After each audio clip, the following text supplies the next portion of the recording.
Welcome to DrawPlus.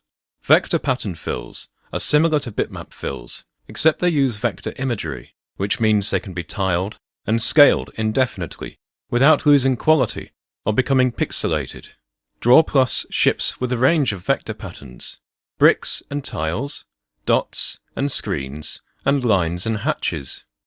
Additionally, you can create your own vector fills, either from Serif meta files or from selected objects on your drawing. We'll jump straight in and use the pen tool with the straight line mode selected to create an abstract shape. What we can then do is select the fill on the swatch tab, then navigate to the vector fills and choose the bricks and tiles category. We'll pick one of our brick patterns, which will fill the inside of our shape. We now have our basic vector fill, but we can manipulate it in a number of ways. Firstly, we can change the fill color by selecting the fill tool on the drawing toolbar, then picking a color either from the color or swatches tabs. As it's brick, we'll go for a deep red. With the fill tool selected, we also have control nodes present over the vector fill. The top node can be used to control the scale and rotation whilst maintaining the fill's original proportions. Holding Control whilst dragging also allows skewing of the fill. Holding Shift will constrain the rotation to 15-degree increments, but allow distortion of the original pattern. The right-hand node allows rotation, but also distortion of the fill. Holding Control whilst dragging this node causes it to function the same as the top node would, but in addition you can hold Shift to constrain the rotation whilst maintaining the pattern's proportions.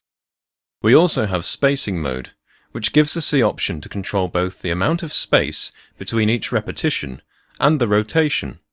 We can modify this fill by moving the patterns closer together. The top node controls spacing relative to the middle row, and the right node controls spacing relative to the middle column. The two additional nodes control rotation of the pattern. Again, the top node rotates the patterns relative to the middle row, whereas the right node rotates the patterns relative to the middle column.